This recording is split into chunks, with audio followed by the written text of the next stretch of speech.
It was thinking about food that first made me see how inextricably violence is woven into earthly life.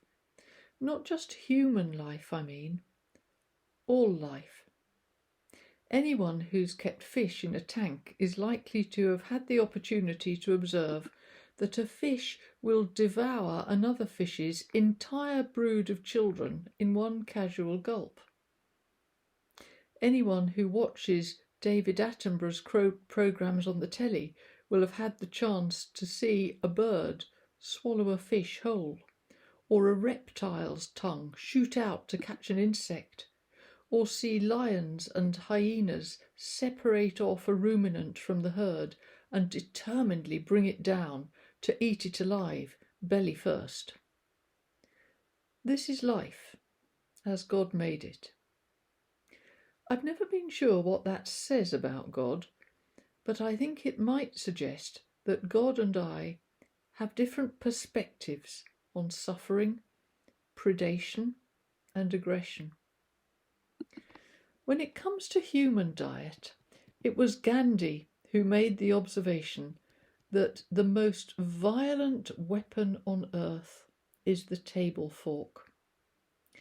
As a devout Hindu, he was vegetarian, of course, but let's dwell on that for a moment. Plant-based diet is increasingly popular in modern life.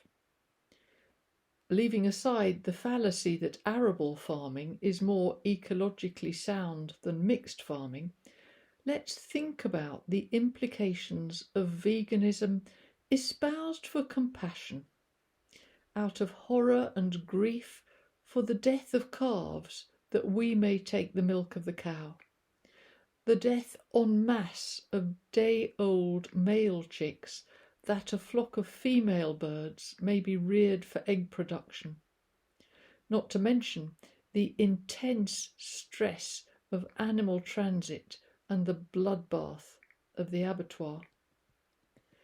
And there is the brutalisation of those who must catch the chicken, manhandle the screaming pig or the reluctant steer.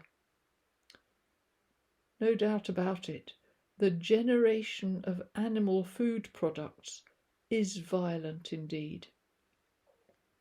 I understand the vegan longing to keep the cow, the sheep, the pig as friends, allowed to live out their days in peace. But very little reflection helps us see you can't extract the violence from farming so simply. Apart from the obvious reality that if they are not farmed for food, then the cow, the pig, and the sheep will just vanish. There are easier pets. If we consider the alternative life paths for a wild ruminant, the violence doesn't go away. The wild deer, the gazelle, the antelope are preyed upon by wolves and tigers, and such deaths are not dignified and calm. Or they may be infested by parasites, and something like a blowfly will eat an animal alive. Or they may be injured and die slowly and painfully, unable to keep up with the herd. If they escape all that, their teeth will fall out and they'll starve. Unless they fall into a ravine or a well and cannot get out. Living in the fields of a farmer committed to high welfare suddenly begins to seem attractive as an option. And though the lives of farm animals are short, so often are those of their wild cousins. For instance, the average lifespan of a wild fox is about 2 years, as against 14 years for those kept in captivity. And then, of course, The crops of the arable farms to raise wheat and soy and barley involve ploughing the land and sending in the combine harvesters. What happens to the earthworms, to the field mice, to the ground nesting birds? What happens to the creatures that lose their habitat to the spread of arable crops?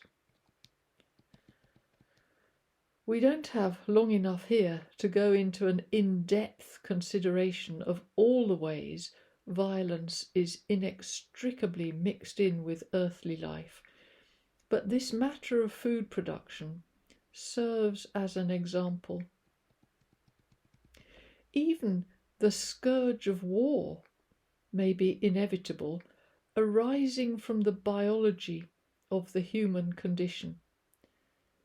Testosterone has a lot to answer for in the way we conduct political engagement.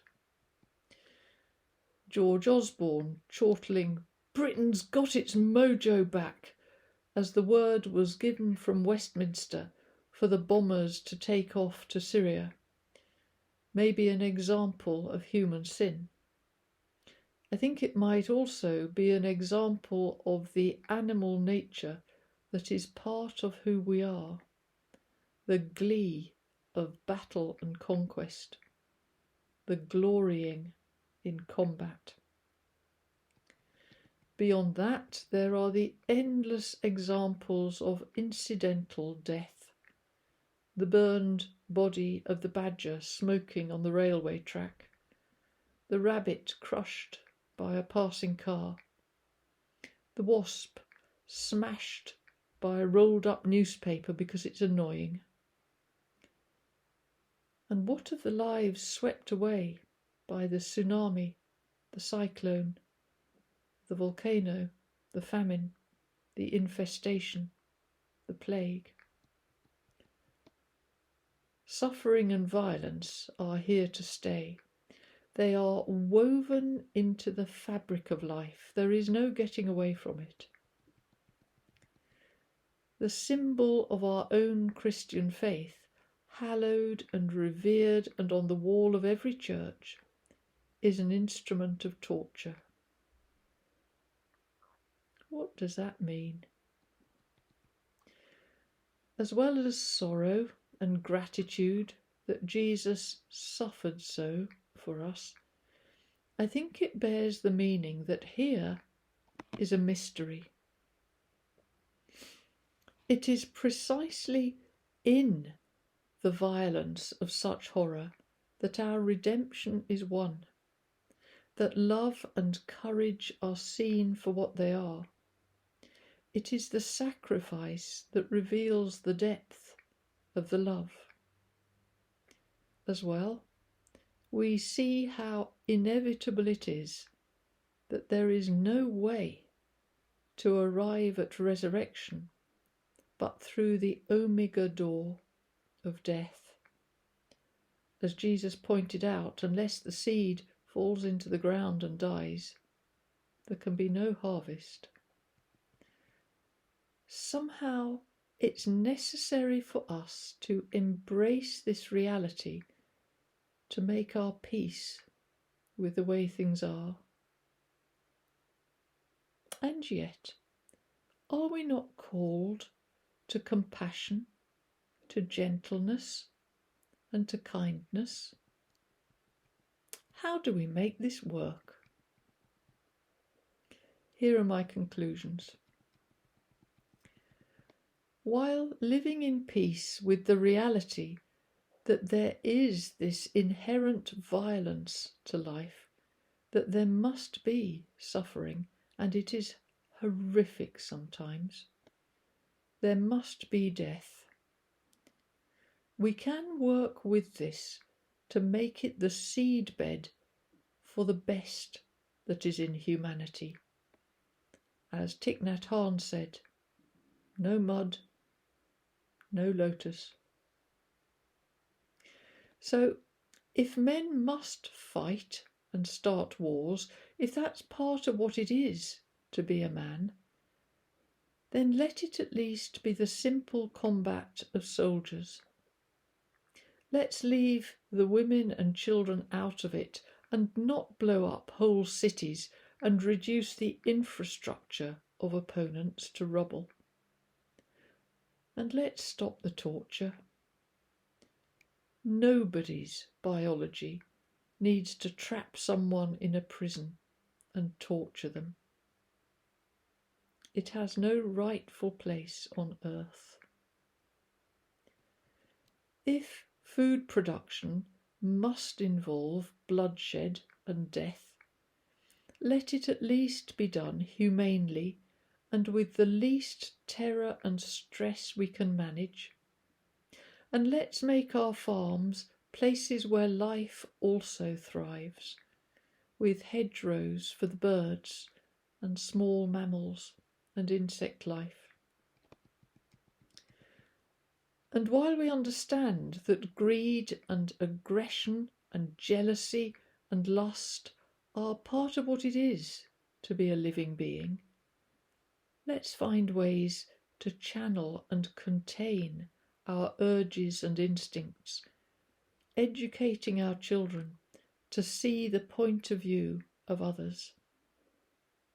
And on the subject of children, if instead of feeding them from plastic bottles and isolating them in nurseries at night to cry themselves to sleep and cooping them up in classrooms demanding prescribed behaviours, we feed them at the mother's breast and cuddle them in our own beds at night and let them climb trees and paddle in the sea and learn at their own pace through play in the heart of a loving family, then the twisted sadism, the cruelty which deadens and cauterises the soul, will begin to subside in our society. Let us accept with sorrow and with reverence the death of the patient cattle to feed our bodies and make us well. But let us never hammer nails through the hands and feet of another human being, not ever again. And let us never laugh at death. Let us stop the horrid mockery of the turkeys at Thanksgiving, holding their plucked bodies ready for the oven up and making a joke out of them.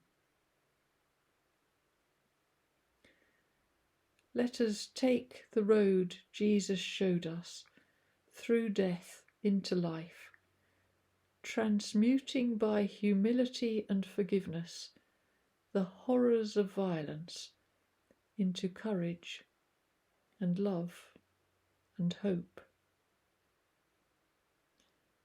It's a difficult, daunting world. May we work to redeem it.